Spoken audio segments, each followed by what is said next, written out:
નમસ્કાર મિત્રો, હું છું Akshay Banker homeopathic clinic, Toronto, કેનેડાથી. અમારા વિડીયોમાં આપનું સ્વાગત છે. અમારા વિડીયો વિશે અપડેટ્સ મેળવવા માટે અમને લાઈક કરો, ફોલો કરો અને સબસ્ક્રાઈબ કરો.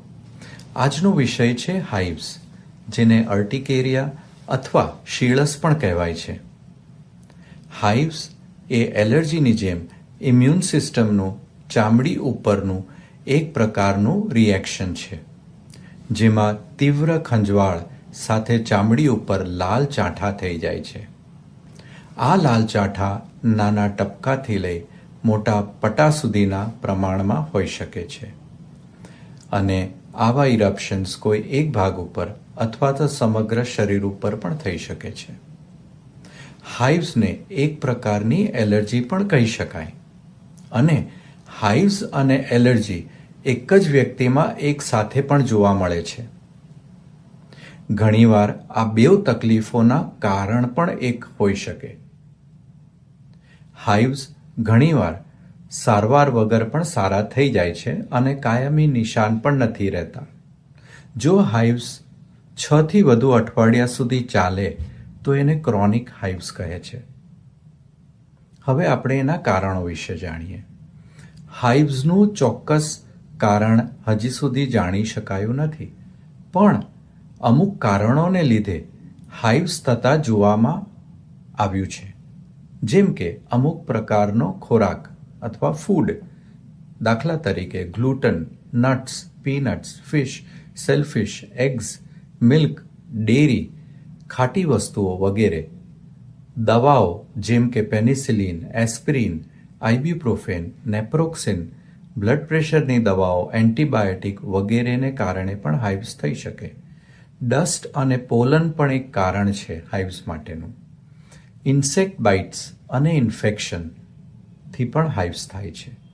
આ બધા કરતાં અમારા અનુભવ પ્રમાણે સૌથી મહત્વનું કારણ છે સ્ટ્રેસ.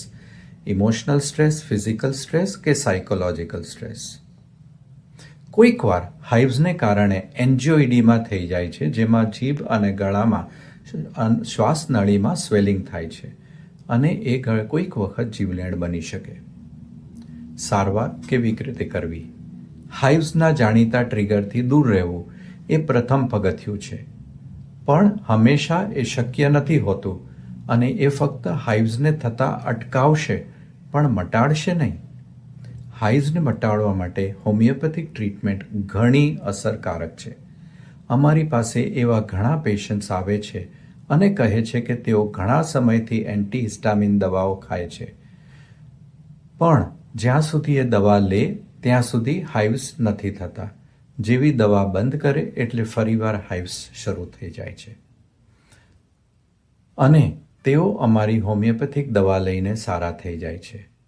હોમિયોપેથિક દવાઓ સેફ છે, કોઈ આડઅસર નથી હોતી, નથી એ આદત પાડનારી. આ દવાઓ શરીરની ઇમ્યુન સિસ્ટમનો મજબૂત બનાવે છે. જ્યારે તમે અમારી પાસે આવો છો ત્યારે અમે તમારી ડિટેલ્ડ હિસ્ટ્રી લઈએ છીએ, જેમાં હાલની તકલીફો, ભૂતકાળની માંદગીઓ, ફેમિલીમાં થતા રોગો, જીવનમાં તણાવ, સ્ટ્રેસ વગેરે વિશેની માહિતી લઈને દર્દીને યોગ્ય દવા આપવામાં આવે છે. સારવાર દરમિયાન લક્ષણો ધીમે ધીમે ઘટે છે અને આખરે બંધ થઈ જાય છે. જો દર્દી બરાબર માહિતી આપે, સૂચનાઓનું પાલન કરે અને નિયમિત હોમિયોપેથિક દવા લેતા રહે તો હાઇવ્સથી મુક્તિ શક્ય છે. હોમિયોપેથીમાં ઇમ્યુન સિસ્ટમ અને ઓટોઇમ્યુન રોગો જેમ કે arthritis, fibromyalgia, food allergy, pollen allergy વગેરે માટે અકસીર સારવાર ઉપલબ્ધ છે. વધુ માહિતી માટે અમારો સંપર્ક કરો. અમારા ક્લિનિક્સ મિસિસાગામાં, બ્રેમ્પટનમાં, સ્કાર્બોરોમાં, બ્રેડફોર્ડમાં છે. અમે 3 હોમિયોપેથિક પ્રેક્ટિશનર્સ મળીને સેવા આપીએ છીએ. તો આજ માટે આટલું જ. જલ્દીથી બીજા વિડીયોમાં મળીશું. હું છું Akshay Banker homeopathic clinic, Toronto, કેનેડાથી. કૃપા કરીને કમેન્ટ કરો, લાઈક કરો, શેર કરો અને સબસ્ક્રાઇબ કરો. અમારી વેબસાઇટ www.bankerhomeopathicclinic.ca પર મુલાકાત લો. આભાર. Have a nice day. સ્વસ્થ રહો, તંદુરસ્ત રહો.